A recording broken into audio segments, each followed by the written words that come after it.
These past months have been by far the worst months of my life. I haven't felt human, quite honestly.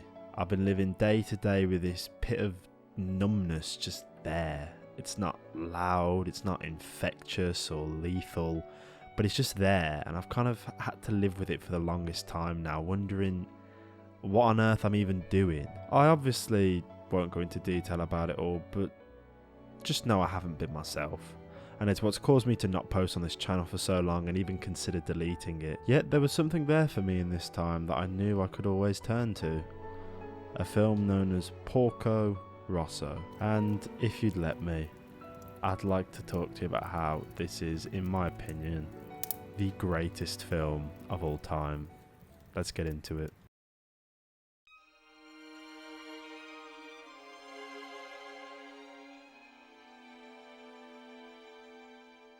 It always bugged me how this film never truly got the attention it deserved. Ghibli is renowned everywhere as the top bollocks of all animation, with most of their films being titled the greatest animated films of all time. And personally, I never really saw the hype. Now, of course, I see why these films are so revered. My god, they are by far the most beautifully animated and emotionally driven experiences I've ever soaked in. But when you hear people speak about Ghibli, they recount these deep, soulful moments of reflection, connection and comfort that I personally never saw or could relate to. Yes, I could see why Spirited Away is one of the greatest animated films of all time, but what these people were feeling, I never felt. That was until one day, in one of my darkest moments, where I felt so much pressure, regret, loneliness and just misunderstanding. I turned on Netflix of all things to see that they had Ghibli films now. You know, pretty cool. I've seen a couple of their works, but personally they never really were for me. But Porco Rosso, what a weird title that was. I honestly never heard of it. But it was a pig in a trench coat, and honestly I could not have been less fussy that day on what I was watching. Just something to take my mind off everything. And what awaited me was one of the most colourful, comforting, thought-provoking and just spectacular films I have ever watched, and I doubt it will ever be topped in my eyes. This is the film I say is my favourite whenever I'm asked. You know, if someone actually cares, not like, oh, what's your favourite film? Yes, mine is Shawshank Redemption, oh, Pulp Fiction, Inception, how about you? To that I just say fucking Memento or something, because I can't be asked to explain to someone like that why they should watch this animated film about a flying pig. They wouldn't get it. But to someone who is genuinely interested, to someone who actually cares, oh, how I could gush about this film. I think the most piercing factor of Porco Rosso that makes it stand out in my mind is the atmosphere it chooses to show. In the timeline of Ghibli, Porco is one of their earliest works, predating most of the epic emotional fantasies that would later define their image. Therefore, the film often seems quite reserved initially with its presentation of its characters, themes and world. The film starts off with these pirates boarding and robbing a ship of its valuables, taking the schoolgirls on board as ransom. If you can believe it, the start of the film is very light-hearted and fun with the way it presents its characters, with the bumbling pirates being shown as definitely stupid, but not too stupid that they are just simply annoying and a pain to watch. The comedy of the film really starts to shine through also, where they make sure not to hold on to any one joke for too long. You have a joke about the kids annoying the pirates, then you move on to the next scene, a joke about the tail of the plane falling off, next scene, and so on and so forth. The comedy of this film really does come effortlessly, with scenes that you can sit and laugh at, but you also don't have a big hanging light up sign telling you to laugh at them. And this more laid back, reserved comedy means that the film's tone never feels like it's bouncing around all too much, keeping a consistent level of comedy and darker moments when the film feels ready. We then see our main character Porco taking up the job to save this band of schoolgirls who have been taken hostage by the pirates. Through this, the film gives us a taste of Porco's flying skills as well as the type of person he is. Porco is not a typical protagonist in a sense of he's neither a hero nor an anti-hero. He's simply a man who does what he wants to do. Yes, he saves the girls, but that's not the complete reason he went out of his way. He also wanted to take half the money that the pirates had stolen for himself and to humiliate them. He's not a typical hero who does what he does for the greater good or a horrible person. He's just himself, who he chooses to be. And also, I'm not being funny, but Porco's voice actor is so fucking cool. こいつは滞在費だぜ。ホテル代とか飯代とか。 In fact, pretty much every character's voice acting in this film is incredibly well done. For sub, obviously. Not dub. That's true. The next scene of this film is one of my favourites, where for 2 uninterrupted minutes we get a beautiful rendition of Le Temps des Chéris. Je me fiche de la façon dont tu le prononces, va te faire un croissant dans le cul. By one of the film's main characters, Gina. She has been Porco's lifelong friend since they were children and is shown to have had a very hard life, losing 3 husbands, one very recently to an ever-spiralling war. When she speaks about it, her smile never breaks. She tells us herself she's got no tears left to cry, as her husband had been missing for 3 years. We see that she confides in Porco, who, to be honest, isn't much help, but who gives us something that we can hold on to for later. Gina, in my opinion, is the perfect portrayal of a broken character. She has nothing left to do or to say. Crime won't bring her husbands back, and she knows it.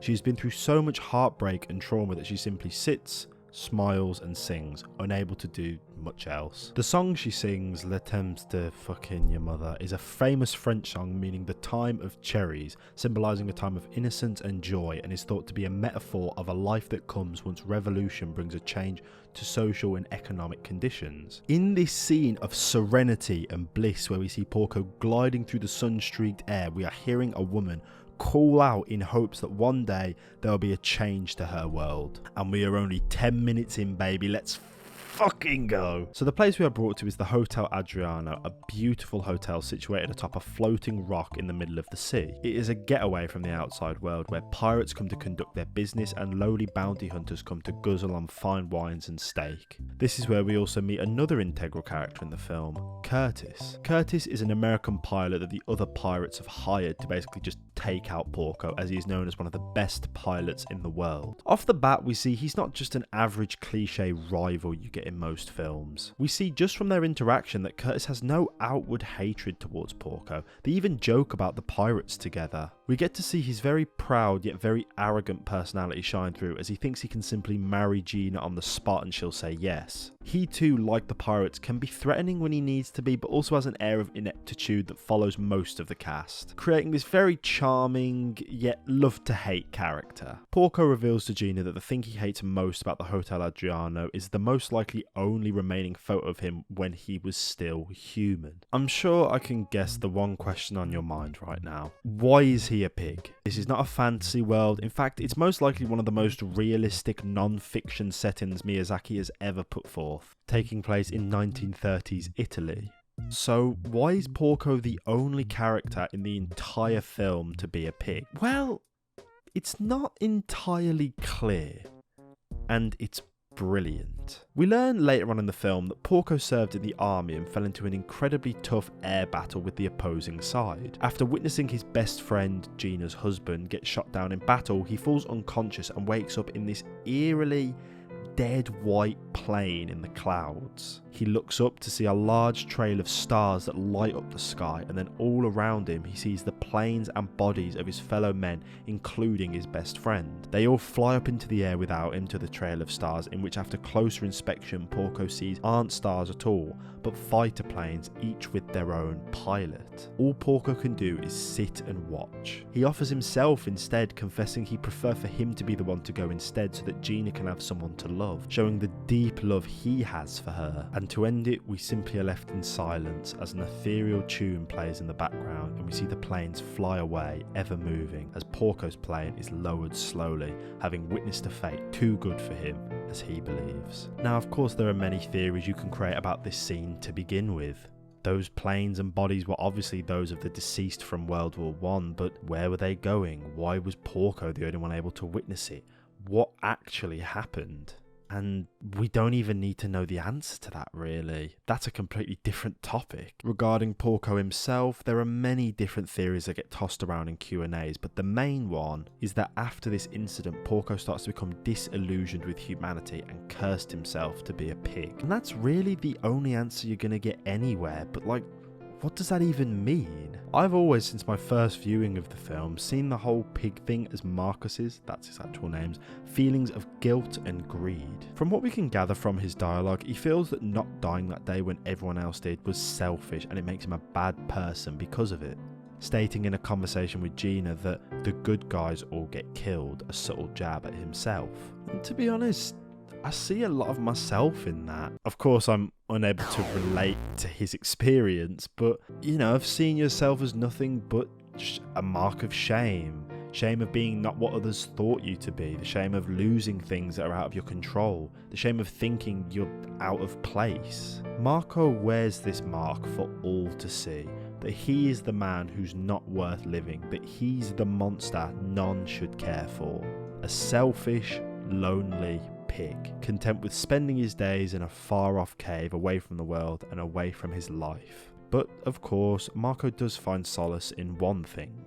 Flight. It's the foundation of this film, and what I find myself marvelling at whenever I sit down to watch it. They only appear a handful of times, but those moments, those fucking moments, where there is no dialogue or distractions, just simply a man flying through the air. Only then is he truly human. And I'm sure so many people can relate to something like that too. Feeling such loneliness or sorrow only to be sprung into life for only just a brief moment by something you enjoy. It could be a simple part of a song, a drawing you made, a photo you took, a joke you share with friends, a memory that you can recall every last detail to. Where the world seems to get stripped back and all you can say is, yeah, maybe it is all worth it. This is the true heart of Porco Rosso and in my opinion the heart of Ghibli itself. Geniusly, it's even described in the film's official soundtrack. The first song of the OST, the first song that plays when Porco is flying through the air against the pirates, is called The Wind of Ages, when a human can be a human. And I've just said all of that, gone through all these emotions in myself, tried to express them in the best and most beautiful way I could, and I haven't even talked through the first 10 minutes of this film. That's how excited I am to talk about Porco Rosso, and that's why I wanted it to be the first thing that I spoke about when I came back. Because this is one of, if not the only thing in the world at this moment for me that just means so much. Feels a bit strange now to continue my run through of the story now, but let's continue. So after being lured out and ambushed by Curtis, a fault in Porco's plane causes him to crash land, and Curtis takes this fluke as a victory, proclaiming that he bested him. Porco, now without a plane, calls up Gina to tell her he's alright, and we get this brilliant line. 飛ばねえ豚ただの豚だ。 And then he heads off to a friend of his to get his plane fixed so he can best Curtis once and for all. After finding his friend Piccolo and asking for his help, the movie really does start to focus on its timeline-centric elements. For example, this movie takes place in 1930s Italy, which is when the country obviously suffered through a Great Depression. The film has very clever nods to this fact, such as Porco paying Piccolo literally millions upon millions just to fix his plane, with Piccolo adding that money is now worth less than the paper it's printed on. Another great detail is how all of Piccolo's workers are all women, and the film does a great job of portraying how well equipped and skilled they are in the profession, despite Porco's less than inclusive views on it. And speaking about another great female character, here is where we get to meet Theo. Theo is a plane enthusiast through working for her granddad and through wanting to help Porco with his planes and her own self-interest of wanting to create but never being able to. She tags along with him for the rest of the movie. We are shown that her love of planes and engineering takes her first over anything else in her life, and we see that she's not only amazing with it, but she's a genius. She's also a great counterweight from Porco's incredibly cynical and sarcastic view of the world with her optimistic, perky attitude. So later on in the movie, Porco goes to a movie theatre and ends up bumping into an old army friend of his who is now a squadron leader for the fascist regime. And oh, how I love this shot. Just the two sat side by side, one who threw it all away due to his own moral standards and beliefs, the other who blindly stuck with it because he was told to, despite his character being otherwise. Ferrarin is a very interesting character also, despite him barely having 2 scenes throughout the entire film. He's very critical of Porco for not coming back to the Air Force and openly criticising and antagonising the fascist government. Yet in the next sentence he's criticising the government itself for its unjust ways and warns Porco before leaving how they will end up treating him if he gets caught. So Porco leaves the movie theatre and we were given a few shots of him walking down the streets before meeting up with Theo. As they're driving away, Porco reveals that they're being followed and that they have been following him since he left the movie theatre. Which, even though it's such a small detail, I really enjoy that they never actually show signs that Porco is being followed at all until he gets in the car. So it actually comes as a surprise to both Theo and the audience rather than them showing like the bad guys hiding around the corner or something whilst Porco is walking away. Just little details like that where the film doesn't give everything away straight away is amazing. Porco is able to lose his pursuers and decides even though the plane is untested they must leave in it tonight or the authorities will be right on top of them. Theo secretly crafted a makeshift seat for her in the plane and convinces Porco to let her come along. And instead of it being a cliched, Porco, I don't want to see you get hurt, or Porco, I'm sick of living in this dingy place, I want to see the real outside world. She instead wants to come along to make sure her plane actually does what she intends it to do, to make sure her craft is actually well made. In fact, hilariously, she doesn't seem to care at all for Porco, innocently exclaiming that if they get caught by the police, she'll simply say that he kidnapped her to get away with it. And then of course we get this hilarious line.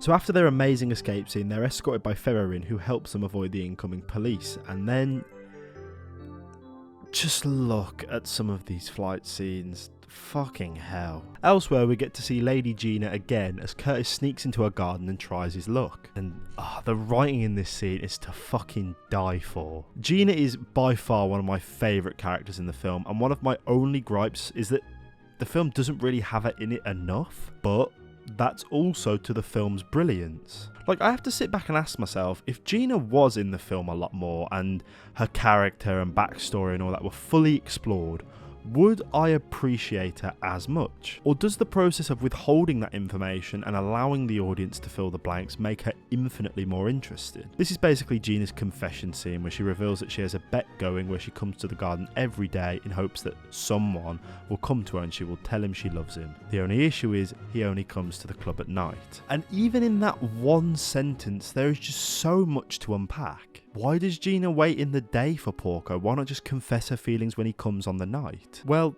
it's because from what we see, Porco's day-to-day activities consist of sleeping, drinking and reading all day until he is called for a bounty hunter job in which he completes it and then spends the money on the night at the Adriano. Apart from a few exceptions where he goes to buy spare parts for his plane. The reason why Gina waits in the day is because the day Porco is able to visit her during the daytime is the day he has finally dropped being a bounty hunter and putting himself in danger, and she can finally stop worrying about him and she can confess her feelings. As Gina is talking to Curtis, they both see Porco then flying over them, and as she stands there watching him in awe, Gina starts to reminisce about the first time her and Porco rode in a plane together when they were children, all with this beautiful orchestral score in the background. And in a detail that I didn't even notice the first time watching this film, the plane that they fly together is called the Adriano, which reveals what Gina named the hotel after. We're also given this incredible line by Gina which just says so much with so little. 恋だったらいつでもできるけど After stopping to get some fuel, Porco heads back to his home to stock up and prepare with his fight with Curtis. After landing, however... I mean, how can you not love the pirates? Even the music can't seem to take them seriously. They're obviously not meant to be taken as serious threats, but they're just not that incompetent that they become annoying to watch. They're just so perfectly charming. So before the pirates can do anything, they're put in their place by Theo, who after some clever flattery is able to convince them not to harm the plane or Porco. It's also revealed that Curtis was there the whole time as well, and after seeing Theo, like the fucking weirdo he is, tries proposing to her on the spot. Theo then takes this opportunity and states that if Curtis wins the fight, she will marry him, but if not, he must pay Porco's bills for the plane. The pirates, then also seeing a great opportunity, decide to promote the fight knowing they'll make a lot of money from it. With Porco unable to interfere, the terms are agreed upon and the fight will happen tomorrow. Then, later on in the night, Theo wakes up from her sleep and notices something strange. This clip is so interesting because, like I've said a lot in this video, it's never explicitly revealed why this happens. I personally believe this is because in this scene, Porco is completely alone with no one to see him. At this moment, Theo is asleep and they're alone on the island, therefore no one is there to see him and see the pig whom he thinks he is. So his true face is revealed. Then as soon as Theo wakes up, she only gets a quick glance before Porco notices she's awake and the mask comes back on. Theo asks Porco to tell her a story before she falls back asleep, and Porco recounts the story that I spoke about before of him seeing his best friend getting shot down, then appearing in that strange ghostly space.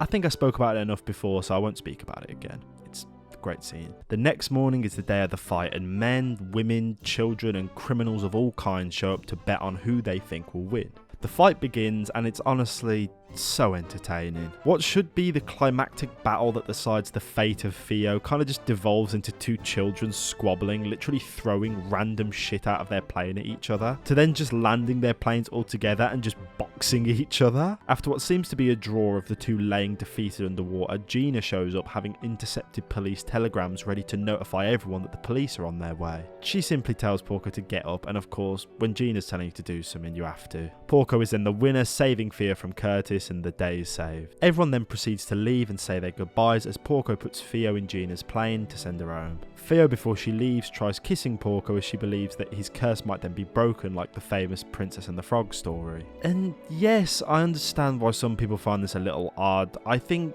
it gets a bit misconstrued though. There is nothing in this film to suggest that Theo is in love with Porco in any way, in my opinion. And when people try and say that there is an implied romance between the two, I think that's just flat out wrong. I never really saw this scene as Theo romantically expressing her love for Porco, but just her innocently trying to break what she saw as an evil spell to help him, as what she believed to do from reading fairy tales. Anyway, after that, Curtis and Porco are the last to leave, and as they stand there side by side, Curtis proclaims, "Hey, your face," seemingly revealing that Porco is changed in some way, although the camera fucking awfully never reveals to us how it's changed. I also really like how the film stays consistent with the respect and semi-friendship ish between Curtis and Porco. Even after everything, with them standing there covered in bruises and bashes given by one another, they're still standing there side by side smiling once it's all over. And then we get a closing montage narrated by Theo on how the present day is like for them. Gina and her are still good friends. She now runs Piccolo Co. and uses her planes to visit the Hotel Adriano every summer, where we see all the old faces of the pirates who still go there. Curtis did end up becoming a movie star as he said he would, and still writes to them saying how much he misses the good old days of that Adriatic summer, with Theo finally asking if Gina ever won her bet. Well, she says it's their secret, as we look upon the garden empty before it fades to black. I have been waiting to talk about this film since the inception of this channel, really. It is my favourite film of all time, beyond a shadow of a doubt, and I believe fully there will never be one that will affect me as deeply as this one. The sentimental and emotional value I hold to it is unparalleled, as it came to me during one of my darkest times and continues to do so ever since. I truly believe that it is Ghibli's and Miyazaki's greatest work, and that it is ludicrous that it doesn't get more attention and love. That's all from me. I hope you did enjoy this video. If you did, be sure to like, comment and subscribe. I can't really say for certain when I might post again. Life is ever going and has been the biggest barrier that I've had to face when it came to continuing this channel. I hope you all can understand, although of course I wouldn't blame you if you are not happy. If you have watched this far, then I can do nothing more than thank you from the bottom of my heart. That you would take the time out of your day to watch me talk about one of my favourite films is amazing, so thank you. And hopefully I will see you all in the next one. Bye bye.